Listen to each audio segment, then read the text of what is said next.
Hey, salut à tous, ici Guillaume, j'ai l'immense plaisir de vous retrouver pour cette toute nouvelle vidéo. Que faire quand un chèque se présente sur le compte et qu'on n'a pas l'argent, le chèque?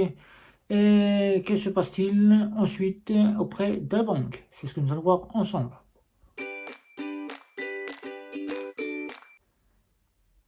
Vous avez deux types de chèques. Le carnet de chèques que vous pouvez voir ici avec l'échiquier que je ne vous montrerai pas parce qu'il y a des informations personnelles sur ces chèques.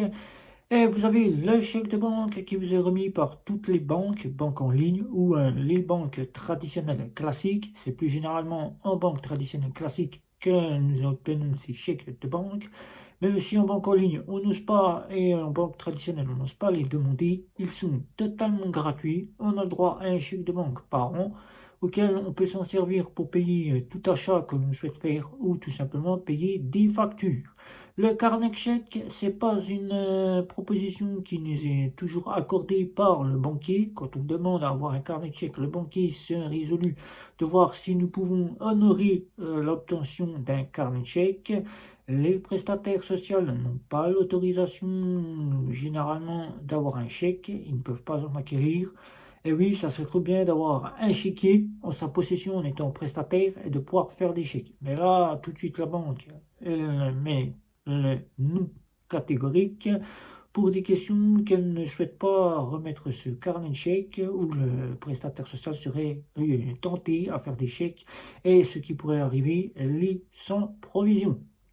Et là, les chéquiers ne sont pas non plus généralement proposés aux personnes à faible revenu. Là aussi, c'est comme pour le prestataire social, mais aux bons revenus. Même si les banques en ligne sont plus souples et généralement sans condition de revenu, on peut obtenir un carnet de chèques, mais à condition de savoir gérer, ne pas faire des chèques sans provision ou débiter des chèques à tout va et ne pas pouvoir les honorer.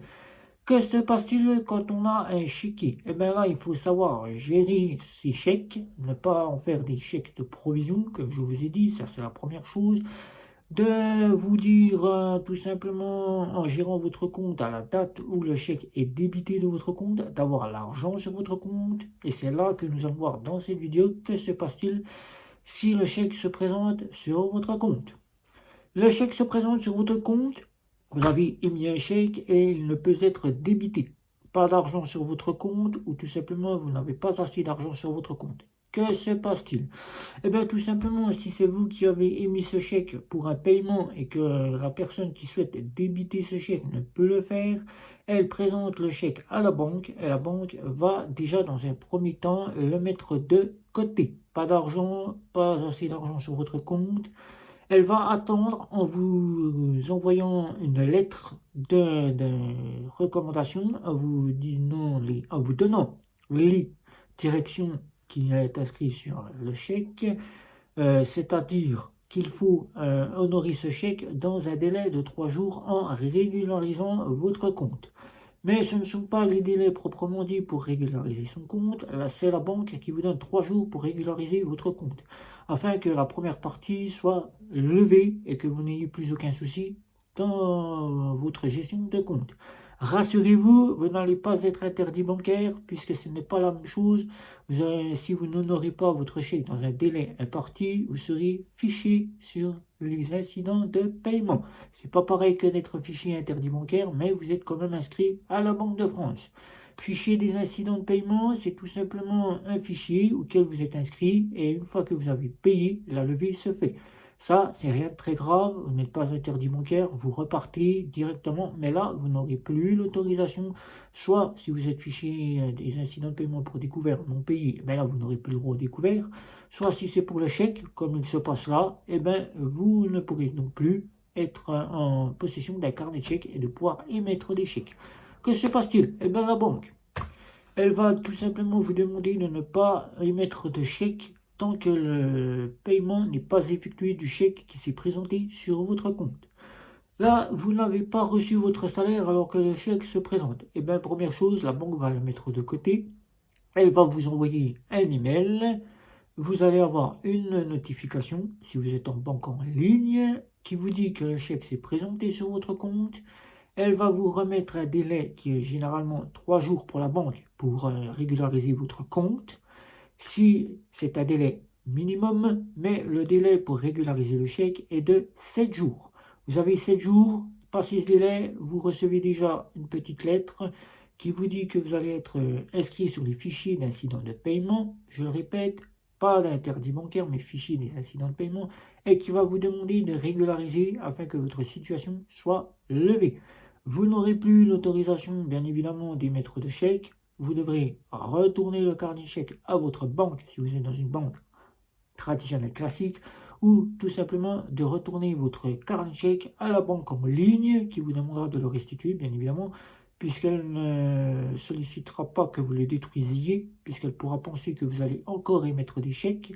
Attention, c'est punissable d'émettre des chèques, autant de chèques si vous n'êtes pas solvable et que vous n'avez pas régularisé votre situation. Vous pouvez vous retrouver quasiment dans l'interdit bancaire. Cette fois-ci, ça sera l'interdiction bancaire. Ce chèque, si vous devez recevoir votre salaire dans les jours à venir, vous savez, 3 jours maximum pour la banque.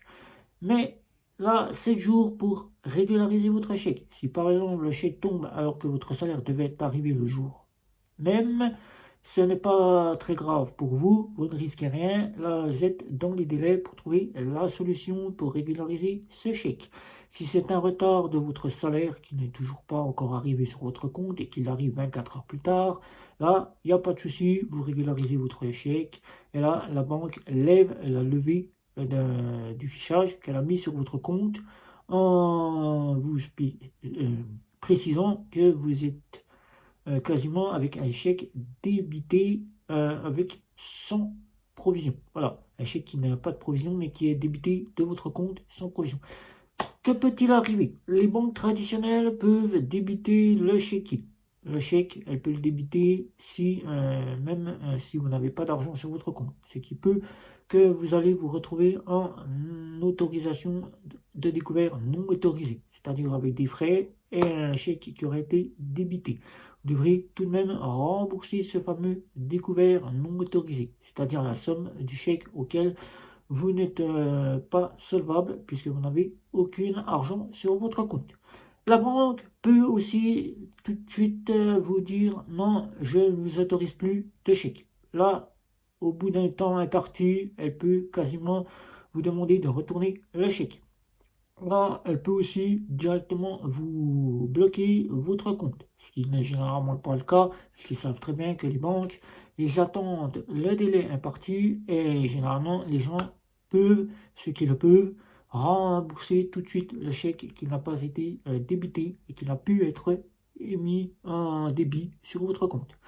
Là, généralement, ceux qui ne le peuvent pas, ben, le chèque est quasiment refusé. Et là, vous devez directement voir avec la Banque de France ou la banque pour trouver une solution pour pouvoir régulariser ce chèque afin que l'interdiction des fichages de paiement soit levée et ensuite pouvoir repartir. Mais là, la banque ne vous octroie plus de chèques, de carnet de chèques, comme vous pouvez le voir ici. Fini le carnet de chèques. Vous n'aurez plus l'autorisation d'avoir des chèques de banque par an. Ça, c'est une chose. Et vous devrez quasiment faire sans l'échiquier ou le chéquier. Que faire dans ces temps? Une fois que vous recevez votre salaire, vous avez, comme les banques en ligne le font maintenant, une demande pour régulariser votre chèque. Si c'est de l'argent que vous recevez sur un autre compte, eh bien vous faites un virement à votre banque.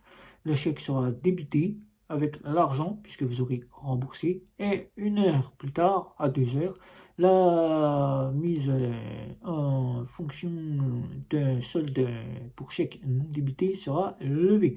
Le cas de chez Boursorama, vous êtes en incident de paiement sur votre compte. L'incident de paiement est donc levé au bout de 2 heures chez Boursorama. Ça, c'est une bonne chose. Boursorama vous laisse le délai de 3 jours maximum pour essayer de tenter de trouver la solution et 7 jours pour régulariser votre chèque qui s'est présenté à votre compte. Passé ce délai, elle entame les procédures et vous avez les frais qui s'élèvent à 50 € pour chèque sans provision. Ça, c'est les frais de la banque, vous ne pouvez non pas y échapper. Mais tant que vous êtes dans les délais, aucun frais de cette situation ne vous est porté tant que vous n'avez pas dépassé le délai. C'est-à-dire que vous ne payez pas les 50 € de frais de chèque impayés. Voilà. Donc, ce chèque Je vous dis bien, si vous êtes dans la capacité d'avoir un chéquier, d'apprendre à faire la gérance de ce chèque, de ne pas retirer de l'argent alors que vous savez que le chèque va être présenté sur votre compte. Laissez toujours la somme d'argent pour honorer ce chèque. Et la troisième des choses, n'ayez pas peur, vous avez un délai maximum de 3 jours pour la banque de vous trouver une solution pour pouvoir remettre en ordre votre compte et 7 jours pour honorer le chèque qui s'est présenté à votre compte. Voilà, si c'est votre salaire qui devait arriver le jour J, comme je vous ai dit, ou tout autre argent qui devait arriver le jour et qui n'est pas encore arrivé, n'ayez crainte, régularisez dès que votre argent est sur le compte. La levée de l'incident de paiement se fait donc en 2 heures. Vous n'êtes donc plus en incident de paiement. Vous pouvez donc réutiliser à l'issue de cette levée d'incident de paiement votre carnet de chèques comme vous le faisiez au départ. Et là, la banque va continuer à vérifier que vous ayez de l'argent sur votre compte pour ne pas retourner sur un incident de paiement. Mais rassurez-vous, les banques ne sont pas si restrictives que ça. Ils attendent toujours les délais. Voilà. Si vous avez des questions, n'hésitez pas, faites le tour de chez vous, amis, famille, collègues, voisins, pour qu'eux aussi puissent avoir les frais les moins chers. N'oubliez pas un petit like, un petit abonnement pour que je puisse savoir si votre travail que je vous ai fourni vous plaît, mon travail, du moins vous satisfait, que vous souhaitez que je continue pour vous d'autres investigations dans la banque et la fintech. N'hésitez pas non plus les réseaux sociaux, et oui, Facebook, Twitter, Instagram, LinkedIn et bientôt Telegram, auquel on pourra s'échanger de vive voix sur Telegram toutes les informations, les astuces, les bons plans, etc. de la banque et la fintech. N'oubliez pas les communautés de chez Twitter, la communauté de chez Facebook, il y en a 3, vous pourrez y aller autant que vous voulez. Je serai ravi de vous y retrouver, d'y répondre à toutes vos questions. N'oubliez pas, chez Instagram, ne mettez pas des gros commentaires. Essayez de voir si je suis assez présent sur Instagram pour pouvoir faire votre demande. Voilà. Donc sur ce, c'était Guillaume. Ciao, ciao, ciao.